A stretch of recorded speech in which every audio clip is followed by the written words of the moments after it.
So what is better about the Steelers offense right now? They are scoring more in the first half, not as much in the second, but let's not focus on that for a second.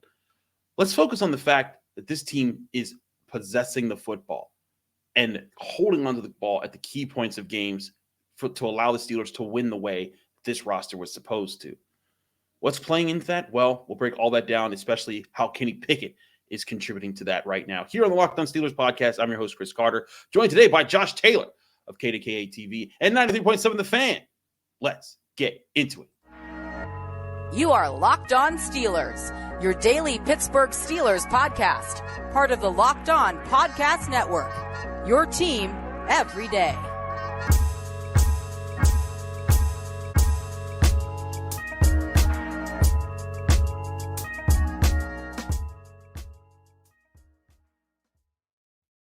Hello and welcome to the Locked On Steelers podcast. I'm your host, Chris Carter, bringing your daily dose of all things the Pittsburgh Steelers. As always, you can find the show on Apple, Spotify, Google Podcasts, Odyssey, and YouTube. If you're watching this video on YouTube, hit the like button on the video if you enjoy it. Hit the subscribe button on our YouTube channel to get all of our daily Monday to Friday episodes, as well as our bonus content. We thank you for making the Locked On Steelers podcast your first listen every day, because we're your team every day. Today's episode is brought to you by BetOnline. BetOnline has you covered all season long with more props, odds, and lines than ever before. BetOnline, where the game starts. As I said before, Josh Taylor makes another great return to the show. We love having him talk Steelers with us. Josh, how you doing? I'm good, man. Doing the life on the road thing, doing some work-related stuff out of town, but doesn't matter where you are. The work comes with you. Got a column, still got to write. Figure I sit down, talk a little bit of Steelers with you, and some of the stuff that I think we're going to talk about kind of ties into my column. So I'm looking forward to discussing this today.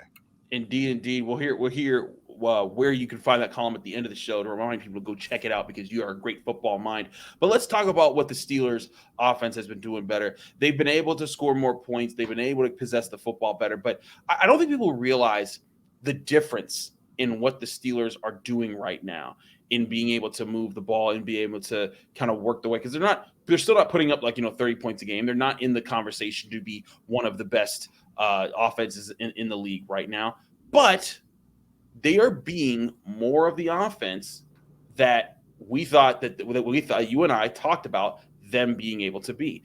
And when we look at this offense now, back 2 months ago, just 2 months ago, October 7th to the day, the Steelers ranked 31st in the NFL with an average of 25 minutes and 42 seconds of time of possession per game.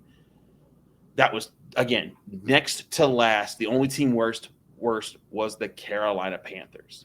Today, 2 months later, and this isn't just the period of time. This is a measurement of the entire season.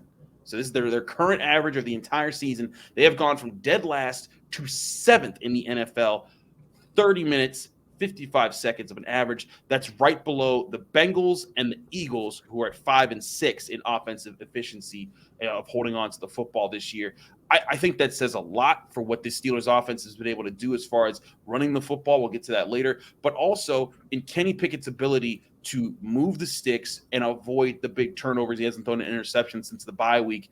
Josh, what have you seen that's different about Kenny Pickett to help with this part of the Steelers game? Well, you hit part of it, because if you've heard me talk, whether it's on this podcast or whether it's on my radio show or on KDKA or Pittsburgh CW, the one thing I always talk about is this team has to minimize their turnovers. They need to get rid of those. And Mike Tomlin talked about that probably around the same time 2 months ago, where he talked about minimizing negativity and having less negative plays and more positive plays and cutting down mistakes, and how they needed to find continuity with that. And then things would probably open up.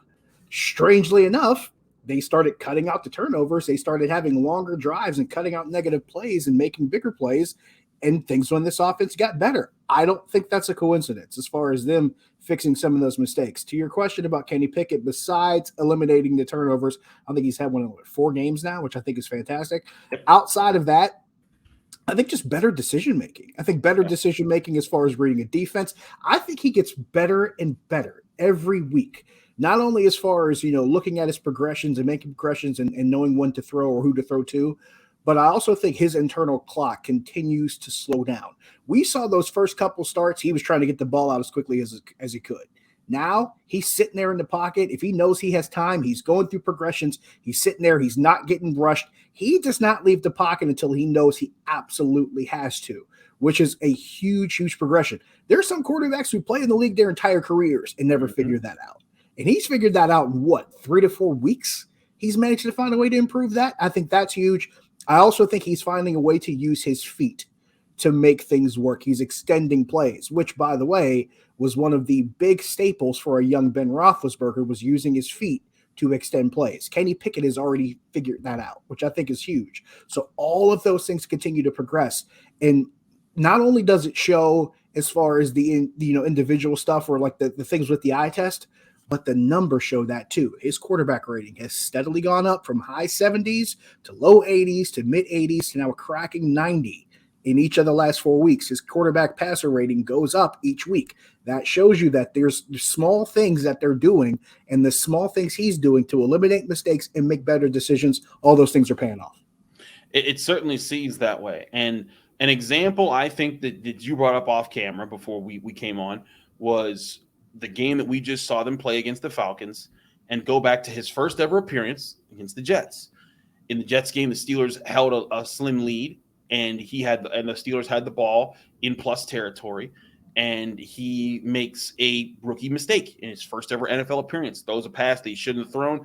It's a high ball. Pat Freiermuth can't exactly pull it in. It's caught by a Jets player, and then that leads the Jets offense getting the game-winning touchdown and then losing a crucial game early in the season.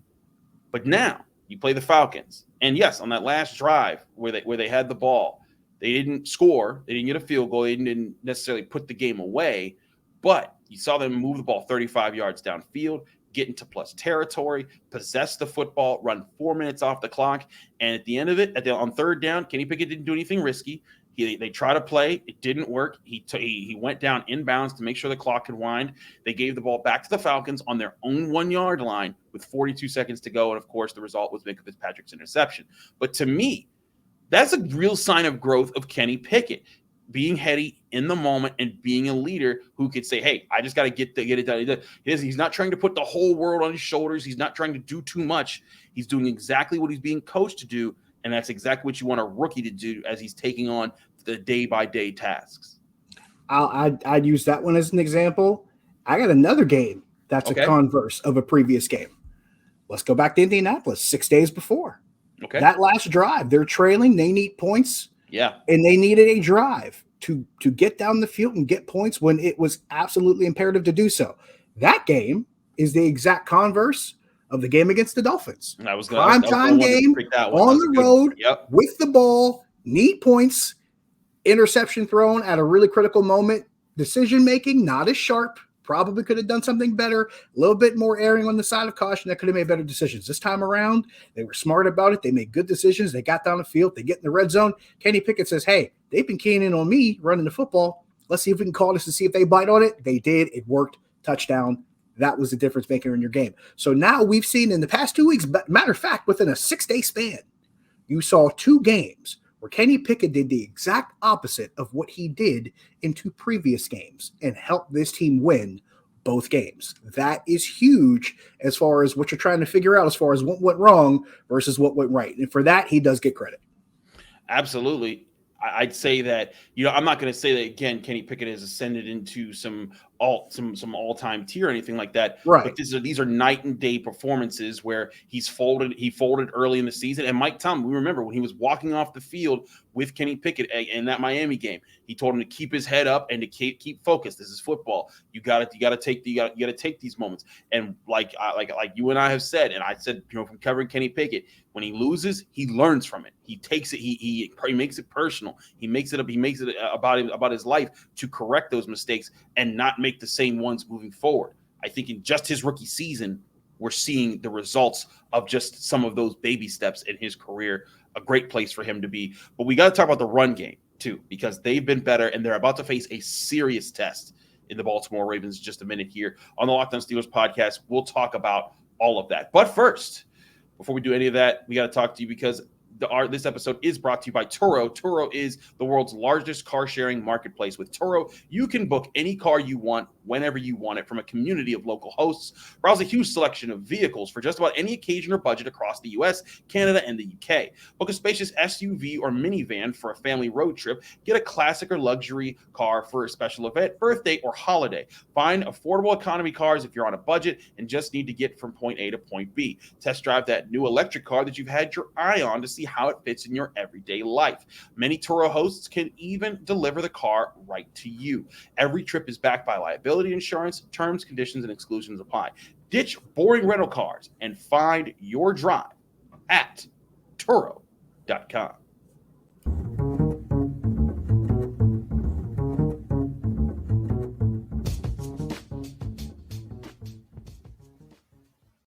Back here on the Locked On Steelers podcast, I'm Chris Carter, your host, here with Josh Taylor, KDKA TV and 93.7 The Fan. Josh, let's switch it up to the run game, because this is the part of the offense that we knew had to exist for them to also possess the football. It's not just Kenny Pickett. It's not like he's throwing dimes all the time. It's a balance, and they needed this balance. But you and I talked about how it was going to take time for it to get here. Last week on this very show, you and I talked about the improvements of the offensive line, how Pat Meyer needed time to get this group together, and we've continued to see it. And then this past week, the run game efficient again, over 150 yards again, and they've been moving the ball. And I think it speaks volumes to the fact that you need patience in this. This is now 3 out of their last 4 games with over 150 yards rushing. And in those 3 games, they've won all of them. And it'll be interesting because they're going to face a Ravens team that ranks up there in the best run defenses in the NFL. They give up the 3rd fewest yards per carry, and I believe they give up the 2nd fewest total yards per game on the ground. So it's going to be interesting to see that match up. But what are the biggest keys that you see going for Najee Harris right now? We talked about the offensive line before, but I want to see what you saw from Najee Harris, because I was talking to Alan Saunders of Steelers Now for yesterday's episode, and he was like, that was Najee's best game. He ran angry. Yes.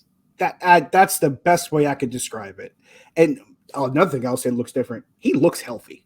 He looks like the guy that you wanted to bring in here to play running back for your franchise. That's the Najee Harris we've always wanted to see. And I think the reason why we didn't see it in the previous 11 games of this season, or maybe even 9 or 10, I don't think he was healthy, Chris. I think the bye week was exactly what he needed, and it came maybe a little bit later than he probably needed to have it, but it still came at a time where it was useful for him. And I think he looks completely different. He didn't run like this. The way he looked against the Saints alone, that game looked different than the previous games before it. I thought the change started against the Saints, and then we saw it continue to grow in the games after that. But this game against Atlanta, he ran angry. He ran like a man with a mission, and he ran looking for contact, and he found it, and he dished it out, and it didn't matter. This is the Najee Harris that you want. I love seeing that out of him.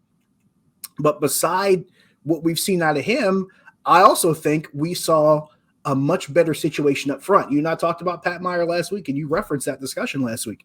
We saw a situation up front where, and not just in this game against Atlanta. You mentioned the 3 out of 4 games since the bye week, they've ran for 100 plus and won. And that's because this offensive line has done a really good job of opening space for him and giving him holes to run in where he doesn't have to look for a hole. He sees one and he finds one. And it's not just him. Benny Snell is doing it. Anthony McFarland was doing it. And I think that is a function of the offensive line performing that much better. I'd say the third thing that looks different, because there's a handful of things. And I think this is another thing I noticed with the Saints game.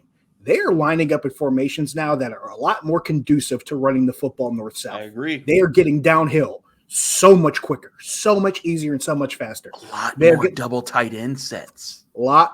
I've been begging for 12 personnel, Chris, for how long now? You have been. Since last year, you were begging for it. I was begging for 12 personnel last year. And because I'm going to bring this up again. The last time the Steelers had an efficient run game, which was 5 years ago, you know what they ran a lot of with Le'Veon Bell? 12 personnel, and it worked for them. And they're doing that now. But also, they're using the pistol. They're going from under center. All those things that the running game hadn't done in the last handful of years, They're doing those things again now. There was a short period of time. If you want to go back to the beginning of the 2020 season, they were doing it for a little while, maybe 7 or 8 games. And then for some odd reason, they just stopped. But week 1, Benny Snell ran the ball effectively in 2019. They were using a pistol, they were running from under center, and they were getting downhill, and it was working. They're doing that again, and they're staying committed to it. Don't just do it and flirt with it and walk away from it. Do it, and if it works, stick with it. They are using the George Novak principle is what I like to call it. They are running the ball until the other team stops them. And in 3 out of those 4 games, the other team has not done it yet. That's what you want. I agree. And again, it's not just Najee Harris. Benny Snell averaged over 4 yards per carry. Benny Snell has had a revival just in this past, literally the week, because he played Monday and then Sunday. And Benny Snell football has actually been a thing. And you've seen growth. You haven't even needed Jaylen Warren to be back full strength from his injury. I think, again, it's showing there's some real growth going on within this offense. And again, you don't need either this run game or this pass game to be the best in the NFL. But when one's having some success, the other feeds off of it. And we're seeing this offense looking a lot more competent when they are playing complementary football off of each other. Can I take a minute to wave at folks who told me I was crazy for saying don't give up on Benny Snell? Hi, I'm crazy. Nice to meet you. This is what I'm talking about. You can't expect to have north-south running backs and having them as the sidecar and the shotgun and expect them to be successful. That's not the kind of running back Najee Harris is. That's not the kind of running back Benny Snell is. And we said this before the season started. I can see Benny Snell being successful if you put him in positions to be successful. Mm-hmm. And that's what they're doing. Jaylen Warren got put in positions with the style of running back that he is to be successful. And you had 4 different guys in this backfield that have had opportunities to be successful, and they're succeeding. And I'll point this out too. 37 rushing attempts against the Falcons, but 7 or 8 different people carried the ball. I said this before the Cleveland game, Chris. I don't care who does it. I don't care how you do it. Just run the ball and see what changes with this offense. And they're doing that. They're committed to it. And you're seeing the running game work. And because of that, it's opening up the passing game. And they found a way to have the quarterback be part of it too, which is what Mike Tomlin has wanted dating all the way back to last season. Remember during the bye week? What did you watch tape on during the bye week? He said, I watched tape on mobile quarterbacks, especially how it could help you in 3rd and 4th down and short yardage situations because it helps your run game. You're seeing all of that stuff take shape now. Now all the stuff he was saying last season, all the stuff we've been saying for over a year, all of it's coming into fruition now, and now it all makes sense. And everybody's like, oh, wait, the running game looks good now. We're over here like, duh. We've been telling you that for a while now because it was something that was missing, Chris, pretty much since Le'Veon Bell left this team, pretty much since Todd Haley was dismissed. Those 2 guys left, and the running game left with them. The efficiency of the run game left with them. And it was a half-decade-long problem. And now they're finally fixing it. And I couldn't be happier in that regard. Would you like to see better results on the whole? Absolutely. But the fact that they're at least getting back to this, which is something that I've been asking for, pining for, almost begging for, thank you. This is the way you get this started. But there's different benefits to it. It opens up your passing game. It makes your defense's job easier. It helps your rookie quarterback as far as giving him more opportunities to succeed. All of those things, you put them all in the same can, and that's the result you get.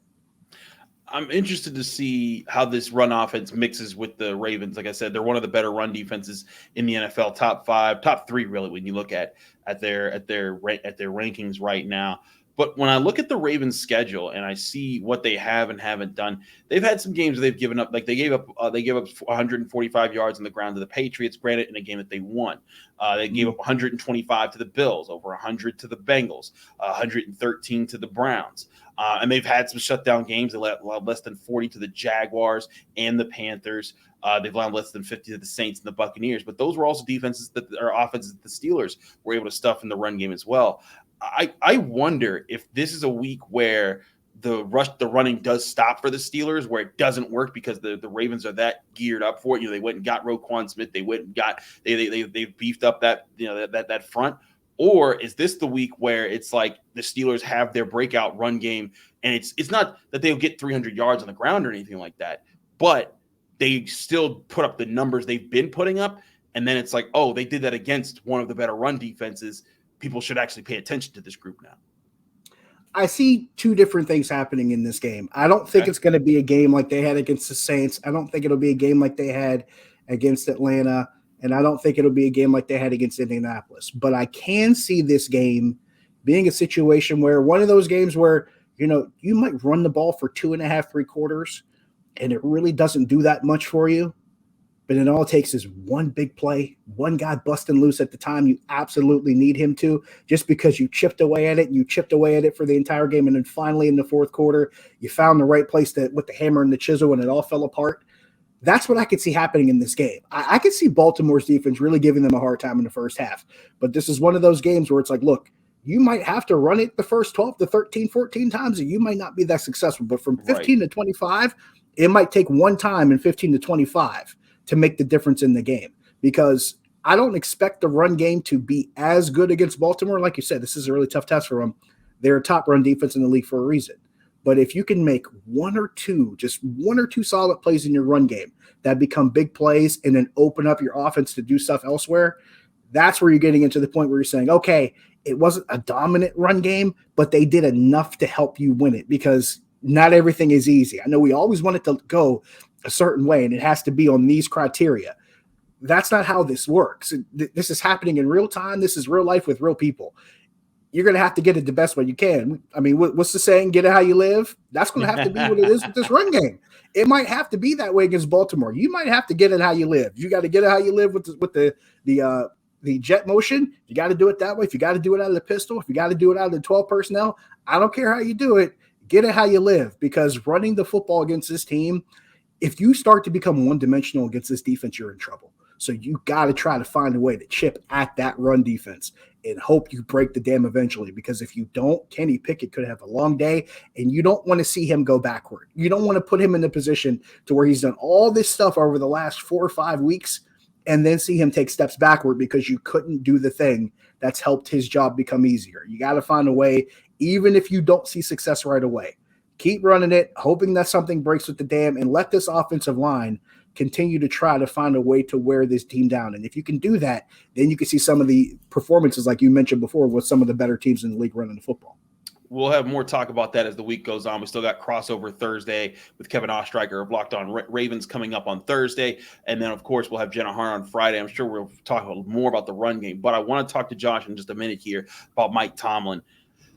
There was the clip that surfaced from him walking back out of the tunnel at halftime where he had interaction with the fan. I want to get Josh's thoughts on that, but also on the demeanor that he has as a coach towards the players and what might be happening and what we think is happening with this Steelers team as they are making a push to fight back and finish strong this season. We'll talk more about that in a minute here on the Locked On Steelers podcast. But first, we got to talk to you guys about our show because it's sponsored by BetOnline. BetOnline.net is your number one source for all your betting stats and sports information. You can find all the latest sports developments, league reviews, and news, including this year's NFL season, which is getting close to playoff time. So if you want all the odds and lines, getting you ready for that and who's going to make those final pushes, go to BetOnline and figure it out. But also the NBA season well underway, college sports, also all the different ways that you can bet on sports you can find at BetOnline, your continued source for all your betting stats and sports wagering information, from live betting to playoffs, esports, and more. They also have plenty of podcasts, so check them out. Bet online and go to their website today, or use your mobile device to learn more about the trends of the action when you visit Bet Online, where the game starts.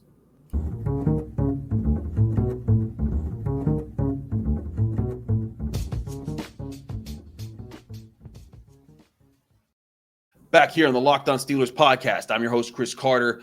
Josh, let's talk about this, about Mike Tomlin right now. So the clip I'm talking about, I'm not going to play it here because we don't want to cuss on the show, and we won't cuss on the show. But basically, there was a fan who was trying to cheer on Mike Tomlin, but looked like he was in an area that he wasn't really supposed to be. He was in the tunnel where the coach was about to come out, and he says, "Let's go, Mike Tomlin," and so Mike doesn't even hear it. He just hears the noise, and he says, "Man, I'm blanking working," and I didn't say blanket. He didn't say blanket, but he comes off with this, and there's a mixed reaction online. Most people think it's hilarious because it is hilarious. It was just legit funny. Some people found it offensive. The guy who even took the video said I wasn't offended. He was just in his work zone.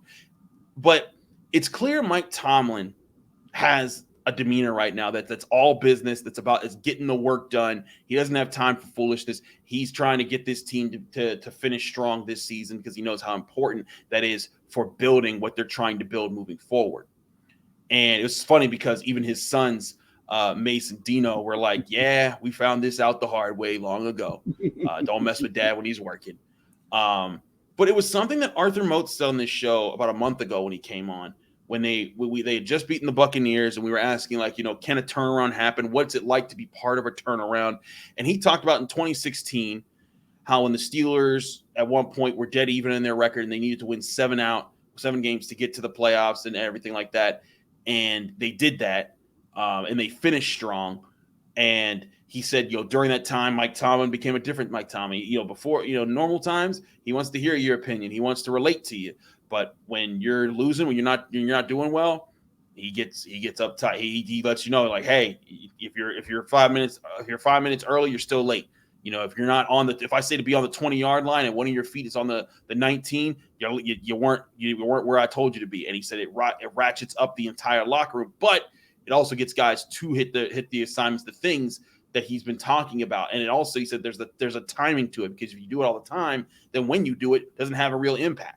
But it seems like, at least with that clip was just funny and not, a total insight into everything that's going on. But it does make me wonder if this is the Mike Tomlin that this is why he hasn't had a losing season. And who knows, maybe he avoids one this year as well. To your point with everything Arthur Moat was talking about, if you do that all the time, you become Tom Coughlin. Exactly. And he had this thing for wearing people out wherever he went. So to your point, it's not, you can't be in that mode all the time. What the first thing that went through my mind when that video came out was, I wonder if Terry Bradshaw saw it. Ha! That was the first thing that went through my head. The second thing that went through my head is, I wonder how many people are going to complain about this. Oh. Because what's one of the biggest things we hear as far as complaints about Mike Tomlin? Oh, he's too coach? friendly with the players. Friendly. He's a players coach. Oh, he doesn't get fired up the way he should, and he doesn't, he lets these guys slide. He doesn't get angry. He doesn't do anything when they're goofing around and not winning games, and he's still over saying the same stuff. Fine. He got focused. He got upset. You saw the fire. You saw him when he's locked in and when he's working. What are you mad about now? You wanted it? Here it is. You wanted the non-cheerleader? Enter non-cheerleader like Mike Tomlin. You happy now? There's 2 words I can add to that for Wire fans. Between Bunk and McNulty, if you know, I could throw that in there, but I'm not going to. Yeah, but here's the thing, though. We always complain about, well, he doesn't do this and he doesn't do that and he lets these guys off too easy. Okay, fine. Here's angry Mike Tomlin. Complain about this now. Be upset about this. And the thing that should stick out the most is that happened during halftime of a game on the road that his team won 6 days after a Monday Night Football game that was also on the road. Shout out to Jim Wexell for looking this up. They've done that 3 times in 44 years. Wow. Where they've had to play a Monday night on the road and then a Sunday on the road 6 days later. That's the only one they won. Jeez. Mike Tomlin showed you that in that situation with a 4-7 team and a rookie quarterback still trying to turn the season around. That's the guy you got. What are you going to complain about now? If this is what you wanted, that's what you got. Be careful what you wish for. And I'm right with you. I'm working on my column as we speak for CBSPittsburgh.com, and my general premise is, maybe this is what they needed. Not just Mike Tomlin. Maybe this is what this team needed. And there have been a couple guys throughout the course of the week, Najee Harris, Minka Fitzpatrick, after that game, he heard something. He goes, wait a minute, what? Maybe that's what they needed. Maybe they needed to hear or see something that kind of rankled them the wrong way. Maybe that's what they needed. I've been saying this for a while. should this team turn heel eventually? Are we seeing the heel turn? Could that be the case? There are some teams throughout history that they're like, we're just going to become the heels, and we'll see what happens. Yeah. The Miami Heat, that LeBron era Heat, they just started embracing being hated, and they didn't care anymore. Like, you know what? Heck, the mid-2000s Steelers between Cowher and Tomlin, they weren't a likable. They were mean. People hated them. They talk about how too physical they were and all this other stuff. Mm-hmm. Maybe you're right. Maybe this is the identity they need to embrace. If we're going to talk about a physical team that runs the football and plays defense, maybe this is the mindset that needs to come with it. Maybe this is exactly where this needs to go. Maybe with your running back running angry and your defense turning things around, and your head coach is starting to get wrinkled a little bit, but your team's winning ball games now. They've won 3 out of 4 out of the bye week, and they went to the bye week very, very, very, very adamant that we're going to go on the bye week. We're going to turn this thing around. And to their credit, they're turning it around. Maybe this is what it took. And if that's what it takes, be careful what you wish for. I'll be very interested to see how this continues in the run that they have here at the end of the season. They got the Ravens this weekend. They got the Panthers. They got the Raiders. They got the Ravens again. And then and we know how it goes during Ravens week. Oh, absolutely. And there's only one week that Mike Tomlin gives a name. Yeah. And that is the Ravens week. Every other week we got another team against another opponent, whatever. Ravens come around, it's Ravens week. Yep. Let's see how this goes. And they know how serious it is. Lamar Jackson looking like he won't play in this game. There'll be Tyler Huntley. We'll see how that plays out for the Ravens. Well, again, we'll have our Locked On Ravens host on here, Kevin Ostreicher, talking with us on Crossover Thursday very soon. But I'm right with you. I think that there's a lot of people, and some people even pointed this out. They said, like, when Bill Belichick came out the tunnel and those kids were like trying to high five him and he walked by him, everyone was like, that's great. That's so awesome. He's so focused. And, when Bill Cowher, he has a scowl and he has a chin, it's like, oh, he's so cool. But Mike Tomlin gets a little, people are like, whoa, why is he doing that? And I'm like, and again, not everybody's doing that. There's I'd say most people found it funny when they saw that from him. But still, I'm right with you. If you're one of the people that's been complaining that he's too soft and too nice and too cuddly or anything like that, and now you're complaining after seeing that, your problem isn't what who Mike Tomlin actually is. Your problem is about yourself and something that you don't like about Mike Tomlin that has nothing to do with his coaching. I want to see the Stone Cold music added to that video with Mike Tomlin, just like they added it to the Belichick video. Can we get the Stone Cold like glass shattering and he looks up at the dude? Like that's what I want from now on. I want the glass shattering Stone Cold Mike Tomlin. Give me that guy. I'm good with it. Let's go. The Stone Cold Mike Tomlin. We'll see how that plays out. Do check out Josh's column he has coming out talking about Mike Tomlin in that situation. It's going to be very interesting. Josh, let people know you can find that and find more of what you're doing right now. You can find that column every Wednesday. It's called the Wednesday Warning on CBSPittsburgh.com. On the TV side, KDK TV, Pittsburgh CW, every night, the Ireland Contracting Nightly Sports Call 1035. Radio side, 93.7 The Fan. Coming up after the Ravens game, I'll be doing post game from 4 to 7:30 talking about Ravens week. So we'll get into that too. That's where you can find me. Absolutely find him, Josh Taylor, everywhere. He does so many amazing things. We're so happy he makes time for us here on the Locked On Steelers podcast. I'm your host, Chris Carter. Find me on Twitter and Instagram at Carter Critiques. You can also follow my work at the Pittsburgh Post-Gazette, where I'm reporting on Pitt Athletics. Got a Pitt volleyball column out as they get ready to head to the Sweet 16. What's so special about this team? Well, you'll find out if you read at the Pittsburgh Post-Gazette.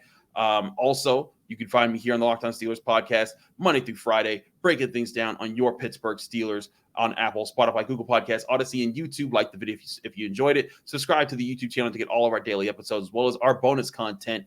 We'll be back Thursday with Crossover Thursday with Kevin Ostreicher of Locked On Ravens. It's going to be a fun one. We'll see you then.